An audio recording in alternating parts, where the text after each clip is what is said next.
Welcome to 3 Minute Warning, a Canadian Football League podcast. My name is Bill Beer, at PigskinPunk13 on Twitter. And joining me tonight, as always, or for the first time, Dallas Bergen at CFL Fans Toronto on Twitter. And we're a proud member of the All Sports, All Plays Network. How's it going, Dallas? Hey, great, Bill. Thanks so much for doing this with me. It's pretty cool to be starting something new, and I'm excited to meet someone that wants to know more about CFL football. So excited to share that love and knowledge. Yeah, absolutely. Absolutely. I was excited to do this. So, the concept of our show is a rookie CFL fan. That would be me. The veteran CFL fan. That would be this guy. And that's basically our show. We're going to go into the games. We're going to go into the news. We're just going to talk all CFL.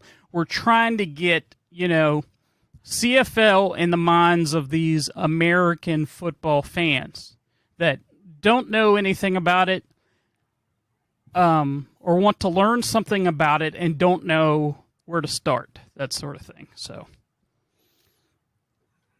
how long have you been a fan of the CFL? Oh, thanks, Bill. Yeah, well, a long time. So CFL is a 9-team league, and I grew up in Regina, Saskatchewan, sometimes called the home of the greatest CFL fans, sometimes equated to the Green Bay Packers, and that kind of tradition where Saskatchewan's one of the smaller provinces in Canada by population, and Regina, quite a small city, just 230,000 people. So when there's a Saskatchewan Roughriders game, it is a city and even province-wide event. So I grew up going to the games, first as a kid, sitting with other kids in the cheap end zone seats, and then joining my mom and dad, my sister as season ticket holder in the stands. And actually, we're coming into the Labor Day weekend in the CFL. And I asked on Twitter just today, what's the game or the play that made you a lifelong fan?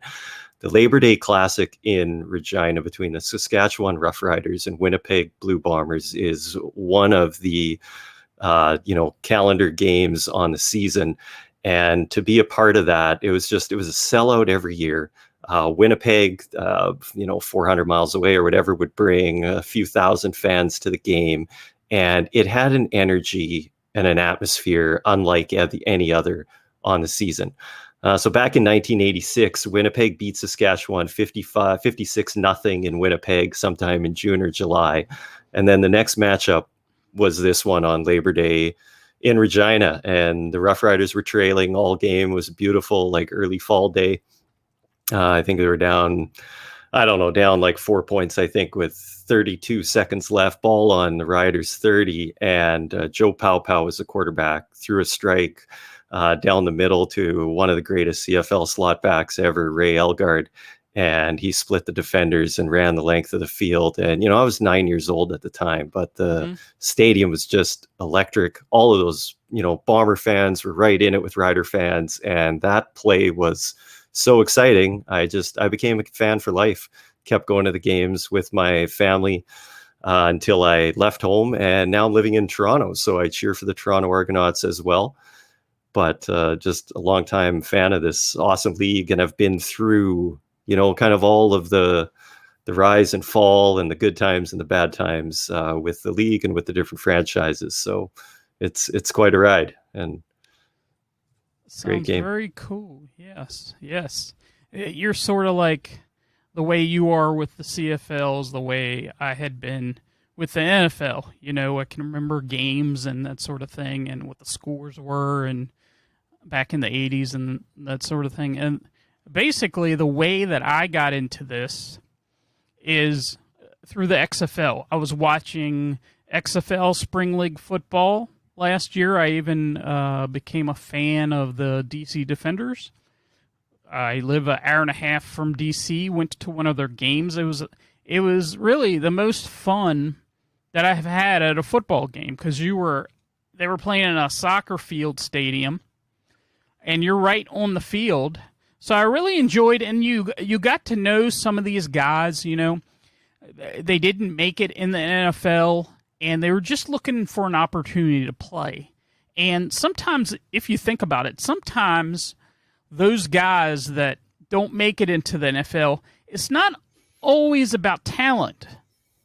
I mean, a lot of times it's about opportunity.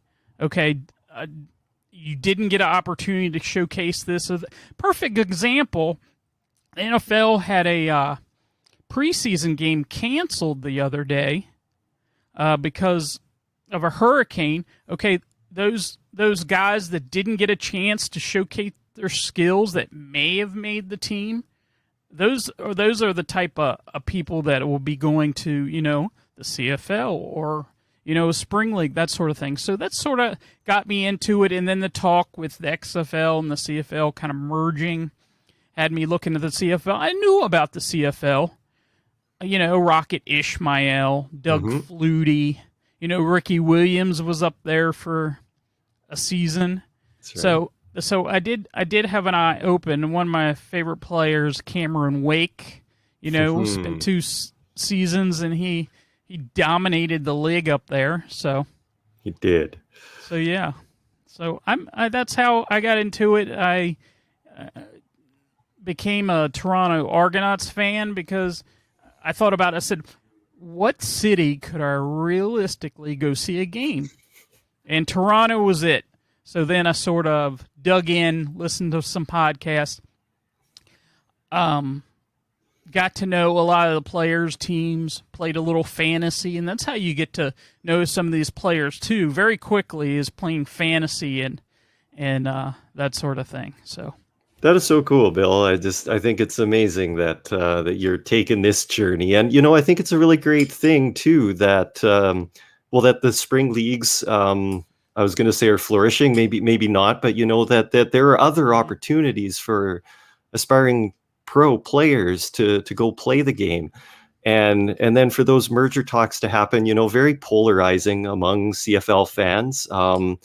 We've seen the league in pseudo trouble many times, and a lot of people we're seeing that possible merger as an opportunity to increase viewership, to find fans in the United States and whatnot. And others are very, more traditional, more conservative, just fine with an 8 or 9 team league and, the attendance and whatever else that we've had over the years. But what a great thing to have all of this chatter. I mean, CFL fans took great interest in the XFL as well, because we had players and coaches. Mark Tressman was down in Tampa, and June Jones. And so CFL fans were following the XFL as well. And now we've got a number of those players coming up, and, rookies in the league, but they have that professional experience under their belt that doesn't often happen. And so they're coming up and making a real impact in these first 4 weeks of the CFL season, which is exciting too, because we want to see great players and great talent on the field. So absolutely, yeah. Absolutely. So we got a message here. It's from, says, "What's up, Dallas? What's up, guys?" Freddie. Right on, Freddie. We've got viewers. It's fantastic. He's the, and I'm messing this up big time. Big time. It's the All Sports All Plays Network. He's the head of it. So he says, "Welcome to the team, Dallas." So very nice. Thanks so much, Freddie. And yeah, it seems like a great thing you've set up here and a great platform for us. So more than happy to be here. It's an honor. So let's go ahead, and we're going to get into explaining what the CFL is all about. We're going to go into the rules. We're going to go into what's the differences from the NFL and the CFL. So my main purpose for doing that is trying to get the interest into, and if we explain it right now, what the CFL is all about, what the rules are all about, maybe it would be easier to watch for somebody from the States here to watch. So let's go ahead and do that. And the first thing I want to say is, before we do the rules, is, all the games here in the United States are on ESPN+. Every game You can see it streamed live, or you can go back and watch it at any time. It's on demand, so you can see every game in the CFL this year, including the playoffs and the Grey Cup. So that's one way to get into the CFL, and that's not that it's not that difficult. So I just wanted to say that. So That's awesome, Bill. Thanks for lifting that up. That's true. And it's a great partnership to be able to have those games on ESPN Plus as well. So before I jump into some of the differences about the game with my fan experience, Bill, you've taken interest in the league. So tell me, if you don't mind, what are some of the things that you've seen that have kept you watching over the first 4 weeks? Well, me personally, one of my favorite quarterbacks of all time, not my most favorite because that would be Dan Marino, but one of my favorite quarterbacks came from the CFL, Warren Moon. And my brother is a big Warren Moon fan. We've seen games with Warren Moon. The run and shoot, 4 wides, not no tight ends, running the ball, that sort of thing. I love that offense. That's the CFL. You have the 4 or 5 wides or whatever, and you're just slinging the ball. And I think I do like the way the field is structured, because it's a little bit wider, it's a little bit longer, and you have that 20-yard end zone, which you can do a lot of things, in that end zone that you can't do in the NFL or some of these other leagues. So that really interests me. And how the points are structured with, the single point if you miss a field goal and can't run it out. So that's really what has got me interested in the league. So nice, that's great. Well, those are really good observations too. And yeah, sometimes some people think some of those things about the game are quirky, but I'll tell you, all those different ways to score, that we have scores that aren't just divisible by 3 and 7 and kind of predictable in that way. There's so much excitement, the variables of what can happen when a team's down by, 6 or 8 or 9, and the decisions. And we've got some different point after attempt rules as well for 2-point converts and things that come into play much more often as well. But yeah, some really great, that's a perfect segue into the introduction. I mean, the elevator pitch or whatever for the CFL fan is often, the field is bigger, it's longer, it's wider.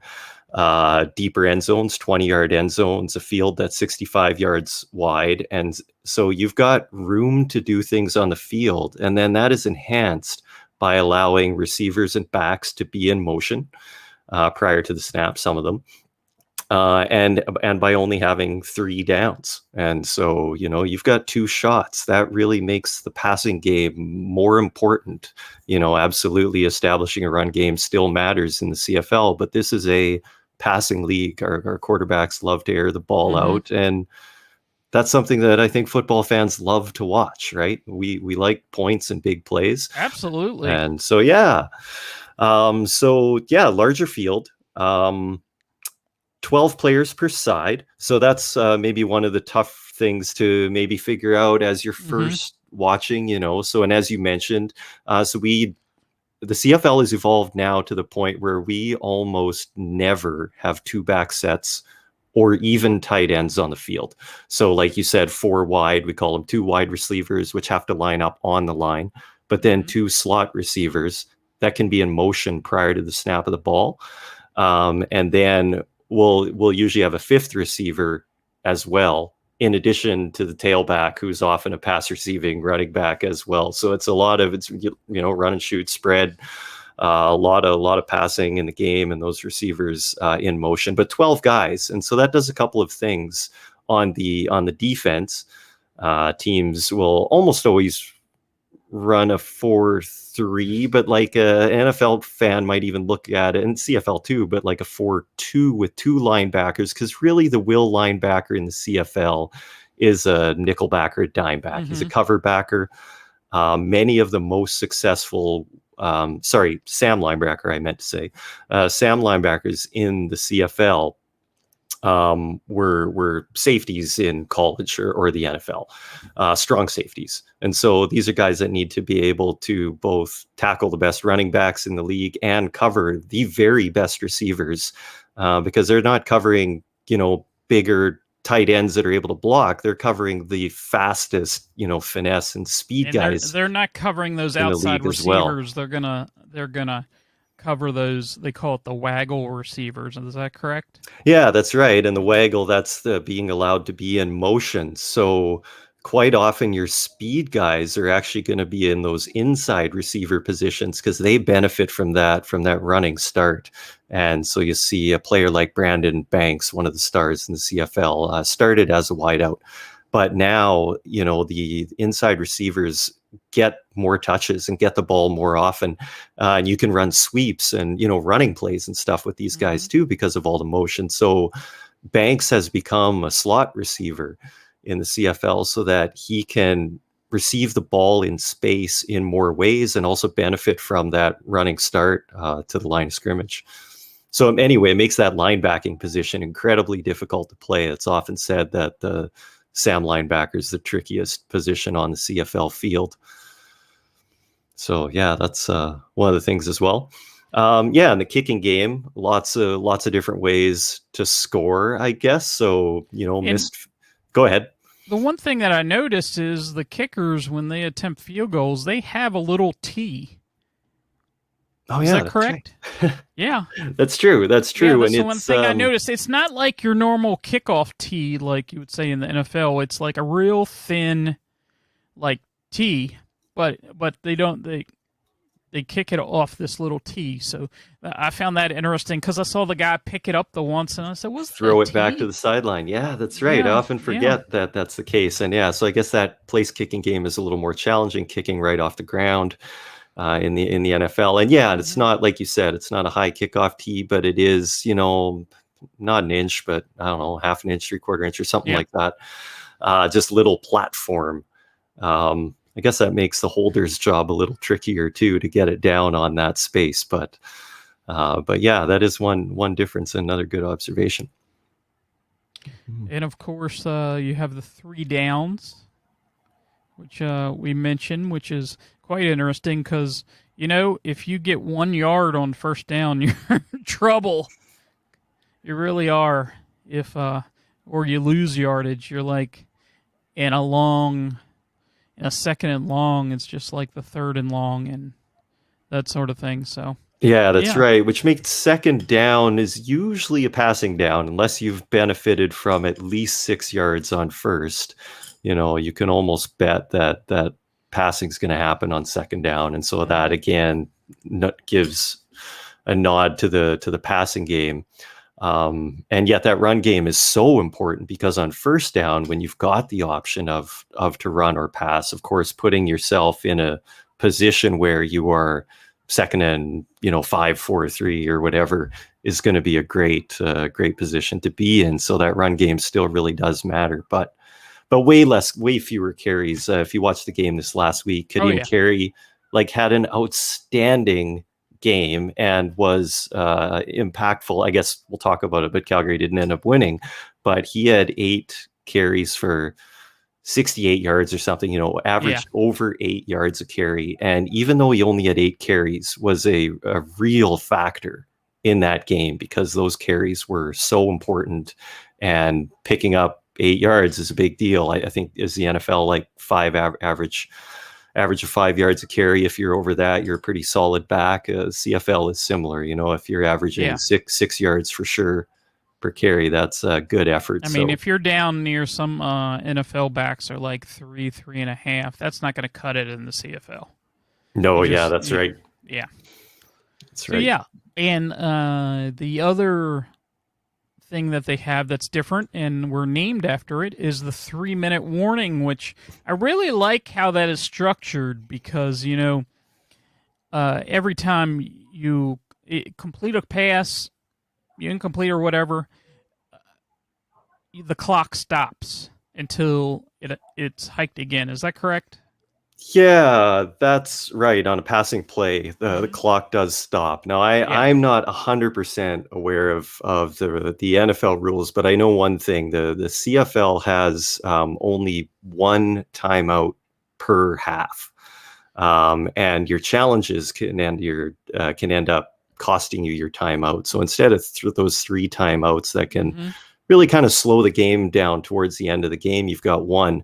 And then with the 3 minute warning, you do have stoppages of play, which allows for a lot more plays in the final 3 minutes. A great CFL coach said the 3 minute warning is like playing a whole quarter of football because we very often see three possessions in the Oh, final three right. minutes play. All right. And I mean that makes for a lot of really exciting finishes in the CFL. I can't believe how many games this season we're off to a great start because so many have come down to the final couple minutes. I think you've seen a number of those. We We've had saw two. Montreal not this past week, but the week before. They had one play left of the game, and the guy just was inches from getting it into the end zone. So that was pretty exciting. Yeah, toes in the end zone, but nose of the ball outside of the cone. It was Yeah. that close. And in Yeah. week one, there was a pass and run stopped at the 1 yard line.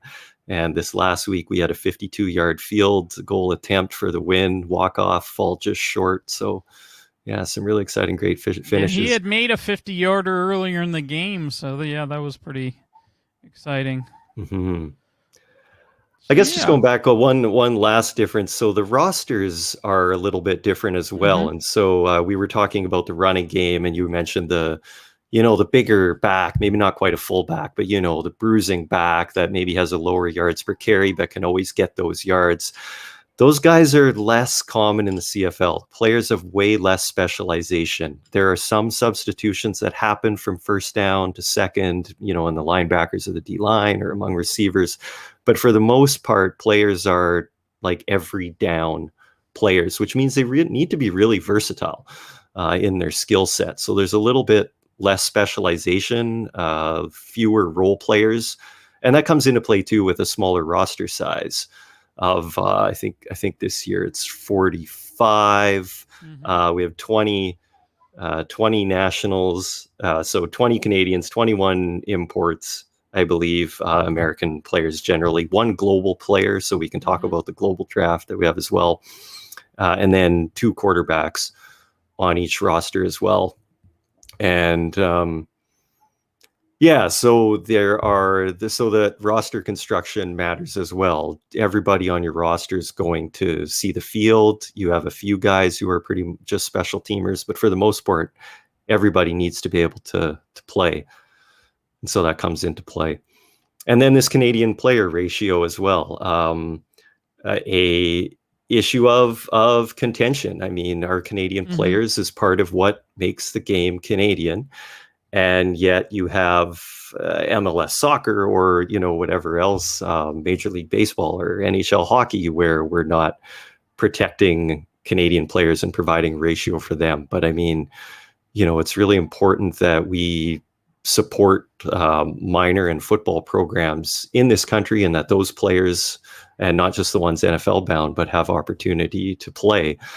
And so that comes into play where we have, that number of Canadian players on each roster as well.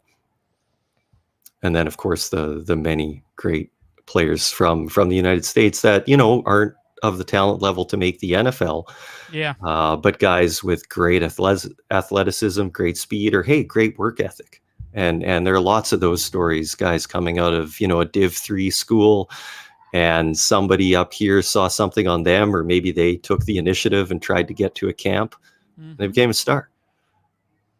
Yeah, absolutely, absolutely, guys. And we have that draft this year. I guess the CFL draft was like in April, May area, and your draft is I guess it's guys that commit to the draft, to the CFL draft, and say I want to enter the CFL draft, that sort of thing. Is that how that works?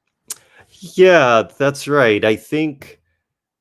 I think any player that meets the requirements. Now that draft is for Canadians because American players are free agents, right? So Okay. Canadian teams just sign American players as free agents. So there's no Okay. draft for those guys. Okay. And so the scouting is a huge part of that. There Mhm. are negotiation lists that each team has. That's, I think, limited to 15 players. And sometimes those are shared with fans and media, but we don't always know. But the Canadian players are drafted, and so yeah, so they have a commitment to that team that drafts them, assuming they work out a contract. Um, Yeah. The yeah. one thing that I've noticed that's very different from the NFL, and it's kind of exciting because they put out a depth chart every week before the games. And it's like the NFL put out a depth Oh, chart, is and that that's different? not really. What's that? Tell me about that. Sorry, I didn't realize that would be unique.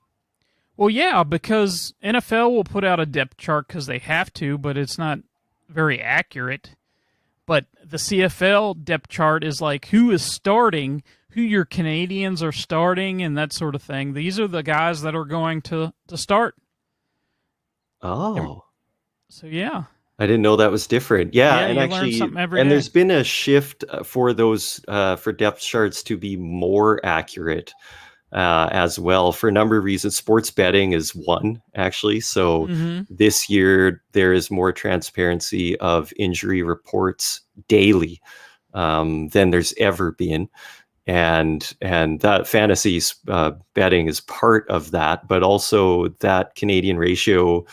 The roster has to pass Mm-hmm. the league inspection to make sure that there are the designated number of players, and then we often simply say you need to start a specific number of Canadians. Unfortunately, the rule is a little bit more complicated than that, but there Mm-hmm. are anyway, there are designated players that can only sub on for another American player. But anyway, what it results in is the requirement that you start six national players at a minimum. Right. Okay. Is there any other last thoughts you want to throw out about the rules and that sort of thing that you want everybody to I think, know? yeah, I mean, that I mentioned the timeouts, the 3 minute warning is Mm-hmm. one. I think that makes the end of games really, really exciting in the CFL. I not disparaging the NFL by any means, but sometimes the outcome is conclusive before the end of the game, and the final minutes of the game can take a long time with timeouts or with whatever else, and sometimes that feels a little bit anticlimactic, I think, for the CFL fans. Right. So Right. so yeah, those fewer timeouts in the clock. Oh, overtime rules. Oh, and Overtimes, yeah. point after attempt rules. I think are different. So in the CFL, I don't know how long ago now, more than a decade, but Mm-hmm. uh, we now have kicked converts are kicked from our line of scrimmage is the 25-yard line, and of course goalposts are on the goal line, so that's a Mm-hmm. 32-yard convert attempt. I think in both of our leagues prior to that advent, people don't watch converts. They aren't interesting. They're Right, 99% because they were like, success rate, yeah, they right? were Go really go short. Yeah. fill up the snack bowl or whatever else. And Mm-hmm. so if you want your sport to be entertaining, that's almost a waste of time. So the CFL took some bold moves and said 2 point converts are more exciting than 1 point converts, but people calculate the probability, and scrimmaging on the 5 for a 2 point convert is not worth the risk. Kicking for the single from the 12 is worthwhile. Mm-hmm. So let's back up the kick to the 25 if you want to kick it. And if you want to go for 2, line of scrimmage is going to be the 3-yard line. So now in the CFL, we have 1/3 of point after attempts are for 2 points. And those are significant in a game's outcome all the time. So you've got an exciting point after attempt now, which is really exciting. And then the overtime rules, we have a shootout. I think people have often felt the regular game shortened in overtime and as being sudden death is unfair with the coin toss and whatever else. So teams get scrimmage on the opponent's 35-yard line, so needing 35 for a touchdown. And each team gets 2 possessions to determine the outcome. I like that. That's interesting. You know, Yeah, it gives equal opportunity to see who can win the game. I mean, NFL for years it was like sudden death. Whoever gets the ball first, if you score, you win. And they just changed that, I don't know, in the last 5 years or so. That's right. I knew that. And now you at least get one possession. The other team gets one possession if you don't score a touchdown. If you score a touchdown in the first possession, it's over. But if you get a field goal, then they get one possession. Get a possession to tie or win or lose, I guess. Yeah. Nice. So and those don't happen very often. We get one or 2 a year, but those overtime pretty games exciting. It's sort of like really college, exciting. Yes, that's right. Yep. So let's see what we're doing here tonight. We basically just an introduction to the CFL. You want to go ahead and do we want to skip forward to the news? Oh, yeah. I mean, we can either talk about the games this past week or look ahead to the games upcoming, or whatever you like. Let's maybe do the news, and then we can get into the games this coming week. And next week we'll start with reviewing the games because it might take a little bit longer than we got a half hour left. Maybe we'll do that for this week, and then we'll have more time next week because it won't be, a half hour or so spending on getting people up to speed to the rules and that sort of thing. So yeah, for sure. We can just talk about some of the things that happened last week without breaking down all the games then. Right. I mean, one of the biggest pieces of news is pretty unfortunate. We've had a game either canceled or postponed. I guess it's still postponed at this point due to COVID-19 outbreak with the Edmonton Elks team. And so that game with Toronto last week is trying to be rescheduled. I think it's going to be a great challenge, and yet they haven't given up on it. Right. It's with buys, next to impossible. You have a odd number of teams, so somebody has a bye each week. So and usually have to just adjust one. The schedule. So with just one team getting a bye each week, you can't even move things around to make it work. And then the other big challenge is Toronto's the team that plays on natural grass, and they share their stadium with TFC, the MLS team. Right. And so there's a requirement of I don't know how many days of field turnover for the pitch or the field to be to reset for play, and it's not like an artificial stadium where you can do it in a day. It's longer than that. So between those two things, it's going to be really tough to reschedule that one. But anyway, the Elks have had negative tests for 4 or 5 days now after having, I think, 14 players infected.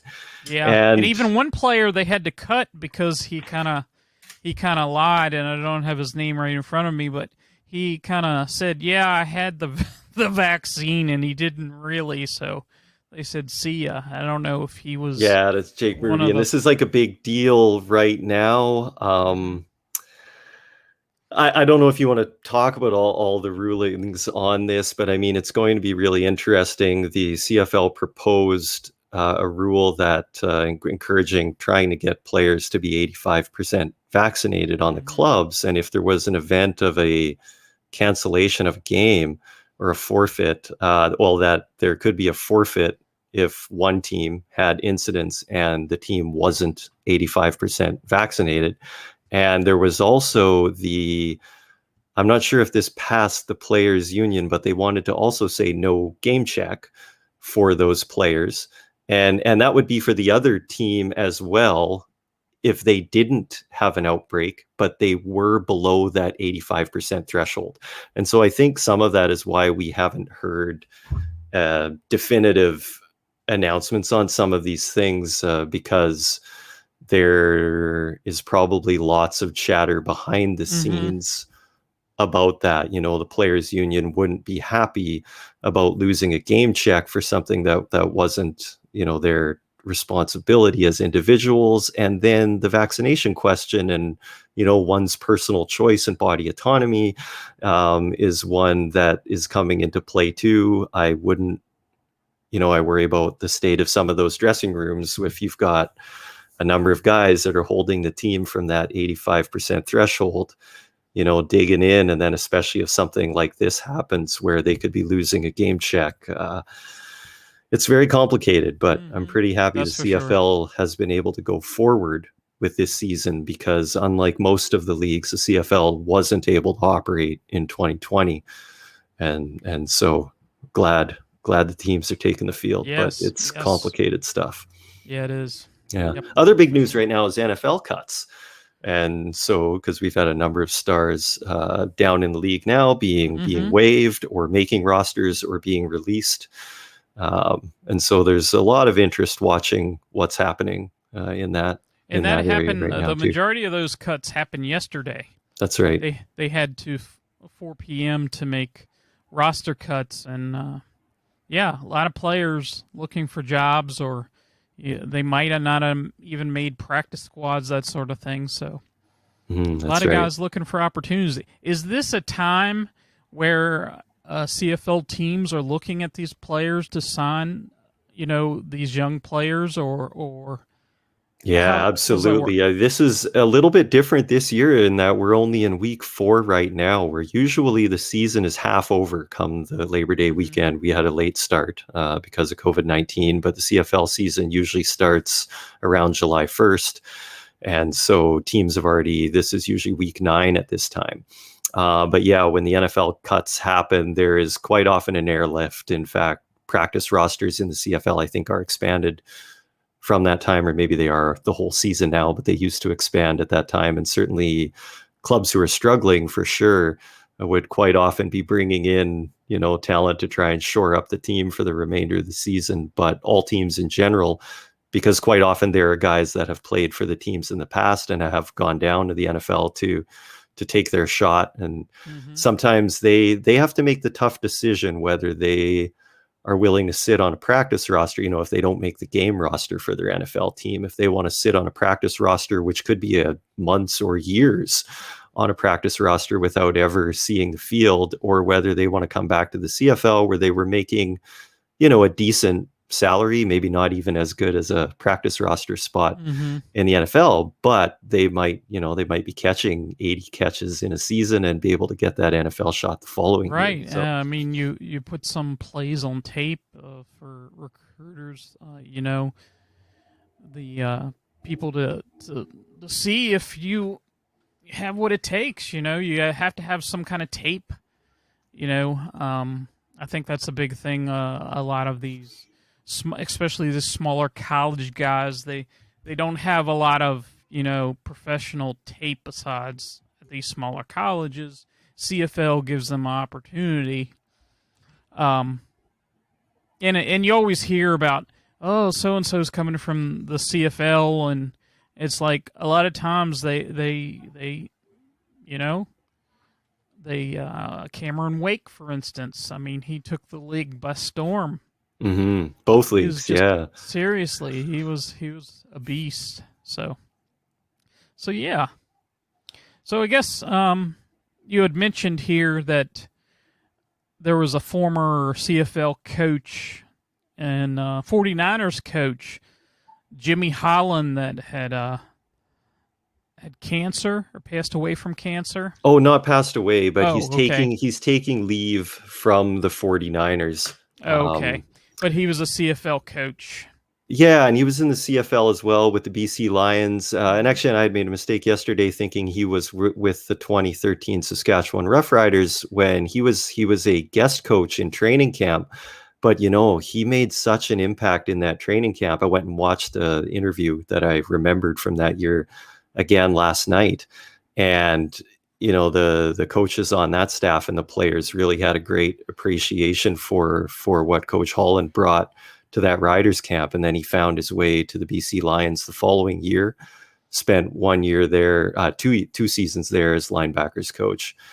before returning to the NFL, where he had a lot of experience, almost always as a linebackers coach. But yeah, just sending him thoughts and prayers and good wishes as he's battling cancer that has returned after battling it for the last couple of years.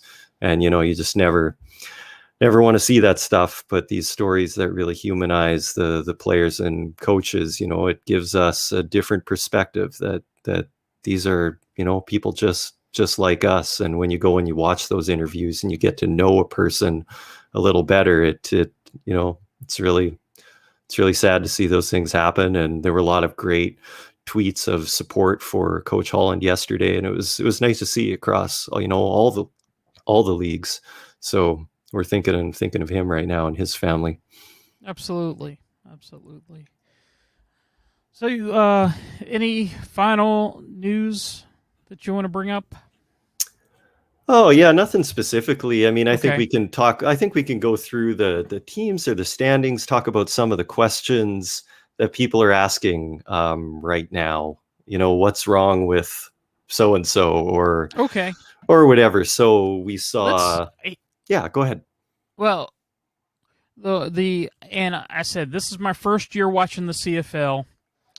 The Montreal Alouettes come out the second week of the season. Vernon Adams Jr. was incredible in that game. The last two games, something's been off. His accuracy, especially last game, his accuracy just hasn't been there. He was underthrowing passes, throwing bad interceptions. Looked pretty good on the deep balls, but those short and intermediate passes, not so much. Now, he's a guy that's been around for a few years. Is that correct?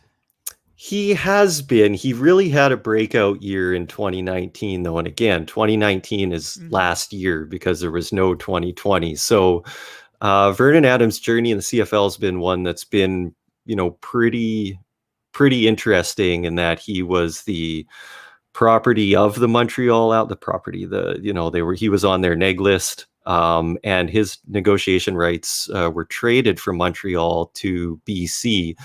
BC had him, signed him, I believe, but didn't see the field, or maybe he was just neg list there too. But anyway, didn't really get a shot until he went back to Montreal, and then had to wait his time while there's Johnny Manziel. There were a lot of bad quarterbacks in Montreal for a few seasons, a real carousel that turned, and eventually Vernon Adams got his shot there. And in 2019, he lit it up. He was over 100. He's an electric player for sure.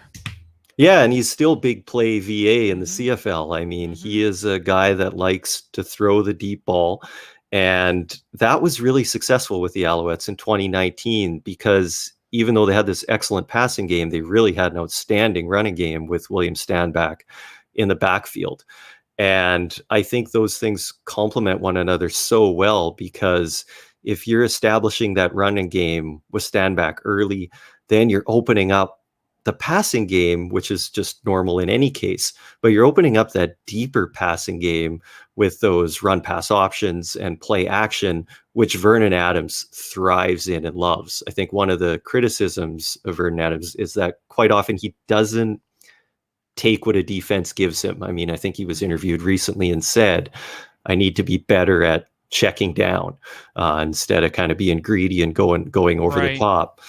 And so when that running game gets established, then you get those deep balls open up because guys are down in the box and whatever else. And that didn't happen last game. So I think that was a real big factor in that game, that Hamilton shut down Stanback quite early. And Montreal's receivers let their quarterback down too, because they had some drops. Quan Bray had some drops.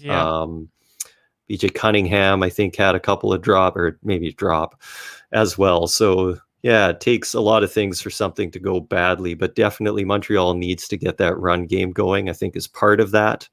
And when Vernon Adams gets out of the pocket too, I mean, we see so many quarterbacks, they just get amped when they make that big run and maybe even take a hit.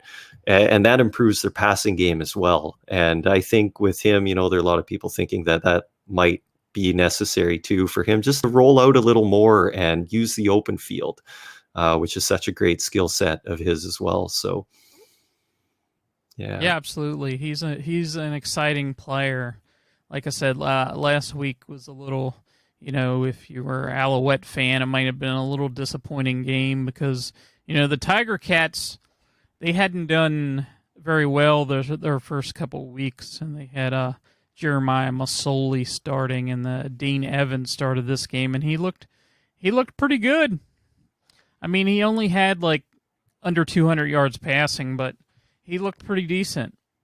Yeah, Dane's a sharp quarterback, and they've been saying that there wasn't going to be a controversy there, and there probably won't be. They're such a well-coached team under Orlando Steinauer, and those guys have both been there for a few seasons and been there together. But yeah, I don't know. I think Dane, you're going to see Dane Evans this week, and so people are going to start having opinions. But Yep. they are different quarterbacks.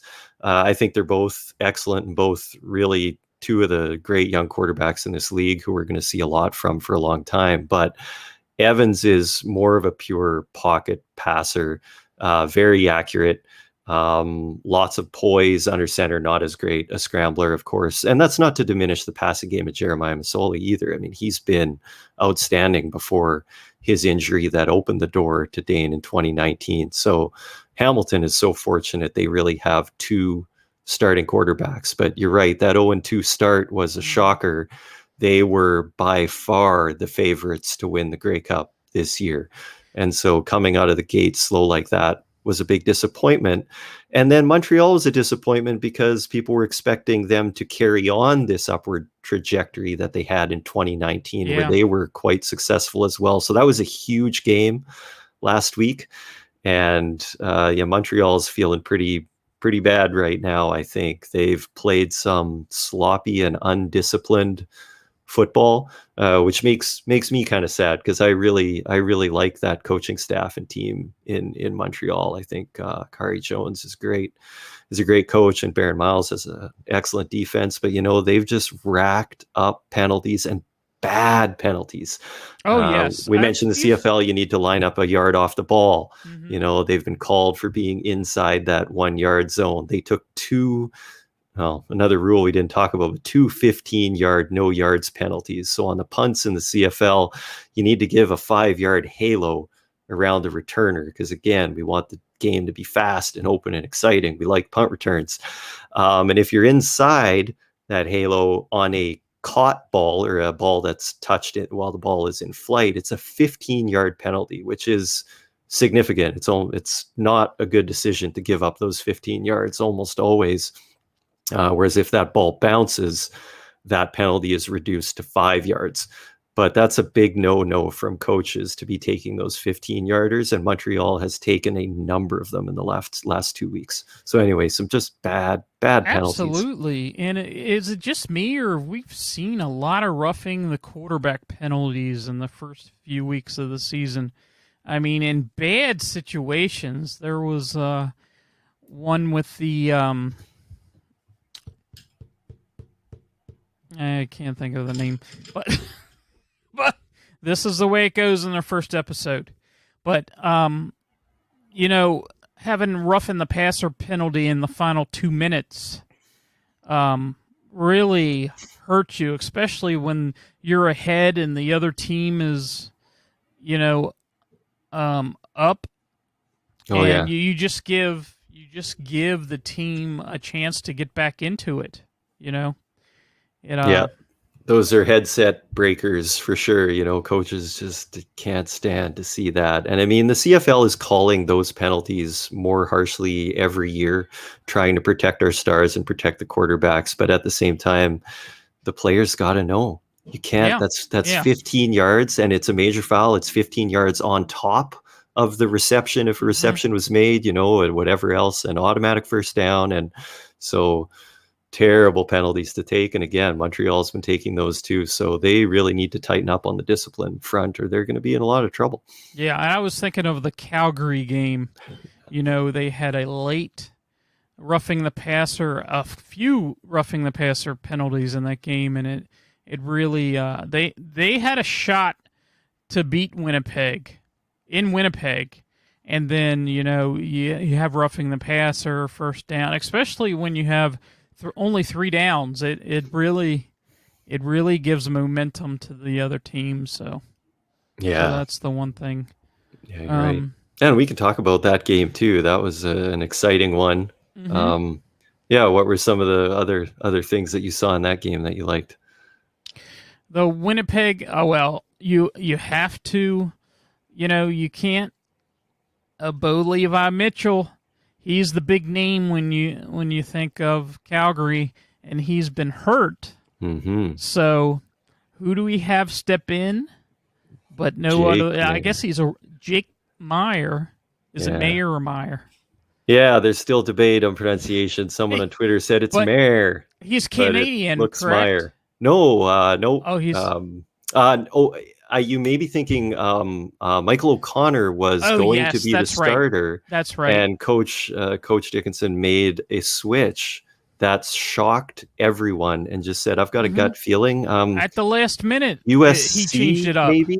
Sorry, somebody looked that up, and I'm probably wrong, but. But yeah, he started last week against not this past Montreal. week, the week before Montreal. Yeah. He started that game. He looked awful. I think he missed like his first 5 passes and then had an interception that was horrible. But after that, he's looked awesome. He's looked incredible. And that game in Winnipeg, that's not an easy game to go in Winnipeg against that defense, and win. And they had a chance to win that game. They really did. Their defense is playing well, and I know, any Toronto fans are like, Calgary. And But Rider fans, and Elks fans, and all Bomber those, fans. right. Sorry, Calgary. And you know what? But actually, this is a great thing to talk about too. You know why Calgary is not loved? Because they have won 10 games plus every season since 2004 or something like that. And they have been a talent factory, and especially at the quarterback level. They've just had a next man up, system and philosophy that's not just players, but coaching staff where, assistants become coordinators, become head coaches, become general managers. It's just right up the chain. And so, Huffnagel was previously the coach. He's the GM now. Dave Dickinson was a great quarterback in the CFL and as a Stampeder, now the head coach. And they've just year after year after year, whether it's wide receivers or quarterbacks or whatever, guys just step in and they're stars. And so the rest of the league can't stand it. A team like Montreal had to go through 17 quarterbacks over how many seasons before they found a guy that could start. And in Calgary, it just seems to always happen. It's just the way it works, I guess. Yeah. And I thought, okay, Mayer got lucky in his first game. Montreal wasn't so good. Winnipeg, I just thought Winnipeg would destroy him. Coach O'Shea is and Richie Hall are two of the best defensive minds in the CFL. The Winnipeg defense has been, they won a championship on that defense, and they have the best duo of rush ends in Jefferson and Jeffcoat that make life for quarterbacks miserable. And I just thought, these guys have film on Jake Mayer now. There's no way he's going to have success this week. No. He completed his first 17 passes, extending into the second half of the game. Yes, he didn't have an incompletion. Crazy. It's like mind-blowing. So now I've done a 180. I think Jake Mayer is the real deal. And I'm thinking he lights it up against Edmonton this week. But what an incredible showing. This is a great story. And they missed a field goal at the end that they could have made. It was a 52-yarder. 52. And yeah. So then that's on the threshold of unacceptable in the CFL. I think CFL kickers don't quite have the leg of NFL kickers, but 52 is like a 50-50, I guess, but inside of 45, you can't ever miss. And then beyond that, Paredes is one of the best kickers over the last decade for accuracy anyway. One of the shortcomings is he may have a little bit weaker leg relative to all of the kickers in the league. And that was one time when that might have bit them. But for the most part, accuracy is king. And so we've got guys that maybe can't hit from 55, but they're really, really accurate kickers in the 85 plus range for field goal kicking. But yeah, that was too bad. It sure made for a great finish, though. You had a 50-yarder, I think, from Legio on the other side, 30 seconds before that. Again, that's a CFL game for you. He was appearing in his first game. There's another great rookie story, actually. He missed his first kick, which was a convert. So just a really rough start to that for Legio in that game. But then he ended up going 4 for 4 on field goals and kicking a long game winner. So pretty exciting. So do you have like certain players that you really like watching in the CFL that aren't necessarily on your team, that sort of thing? Because there's some players that I've noticed that I really like the way they play. And one of the guys that I really enjoy watching is Mike Riley. Can he throw that ball or what? I mean, he seems like he has a talented arm, that's for sure. Yeah, absolutely. The really sad thing right now is he's really struggling with that arm. I don't know if it's elbow tendonitis or whatever, but he's been questionable for every game this year. And that's too bad because he is one of the great star quarterbacks in this league. Go ahead. And, the first week, he couldn't throw at all. Right. He didn't start the game. And they were making a big deal that,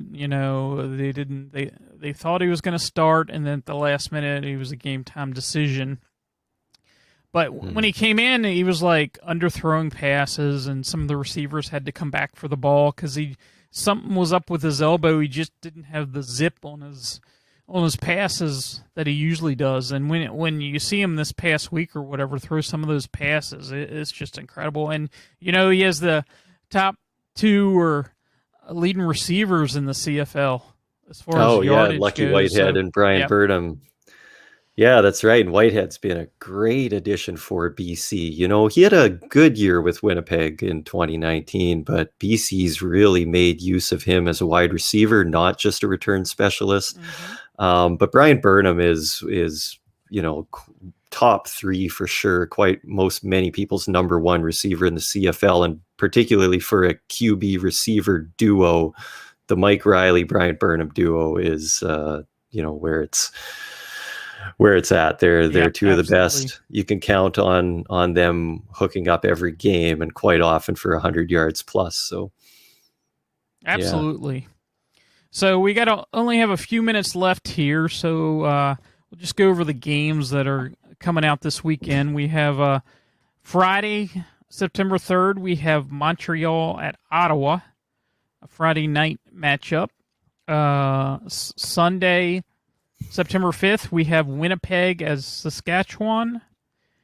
And the Labor Day games, which maybe you can talk about that for a minute. We have Toronto at Hamilton, Edmonton of Calgary. So Labor Day is a big deal in the CFL, these Labor Day games. It sure is. This is, I think, for many a bigger week than the first week of the playoffs, even maybe not the Grey Cup championship, but the Labor Day weekend. There's just such a long tradition in this league of these matchups. And Hamilton and Toronto are 45-minute drive apart. And so you get tons of fans making the trip. These games are also often played a home and home. And so the week after Labor Day, the other team gets to have their revenge at home usually. And so the rivalry between the fans and the teams is one that's just incredible. I already named, that's when I became a fan, but it's intense, and the in-stadium experience is the greatest you can imagine in the CFL. Sellouts and fans who have taken time to paint their faces and bodies and been partying all weekend and tailgating together, and it's a riot. If anyone goes to a Labor Day game in Hamilton, Calgary, Regina, you'll be a CFL fan for life, because it is I don't know, is it Ohio State, Michigan, or whatever the iconic classic rivalries are? That's Labor Day weekend. all three of those matchups. And I don't name Montreal, Ottawa because they're over the history of the league. There has not been an Ottawa and not been a Montreal. And this game is one that's often played in advance of the Labor Day, Sunday, Monday as well. So it doesn't quite have the same clout and tradition as the other three, but those other three games are always a bloodbath. The players are always amped for those games as well. There's lots of bulletin board material in the week leading up, and right. it's so much fun. So if you're going to get into the CFL, now is a great time. Yes, absolutely. To watch those games this weekend. So pretty excited about this weekend's game. We hope we did a good job of introducing the CFL to you. Next week it's going to be quite a different show. We're not going to go into the introduction or anything. We're going to go into the games, talk about the games. We're going to get into some fantasy. Yeah. We'll do the news again, so it should be pretty exciting to delve into these games. And here we got a message from Jay Ness. He's part of the network. He says, "Let's get it, boys. Welcome to have you all." So thank you very much, Jay. And we'll get any final thoughts here. I think that's all. I look forward to talking fantasy in the weeks ahead, but I think we're out of time. But I really want to thank everyone for having a listen this first week. And Bill, what a pleasure it is to do this together. I hope we could generate some interest here and make some new fans of the CFL. Yes, and we have a last person chiming in. Joe Grimm, my apologies, says, "Great show." So thank you very much. And we'll get ready and get out of here. I just want to mention her Twitter real quick. I'm at PigskinPunk13. And Dallas is, go ahead. At CFL Fans Toronto. Yes, there we go. And we will see you here next week, next Wednesday, 8 p.m. Eastern. And we will see you later. Thanks a lot. Thanks all. Have a good night.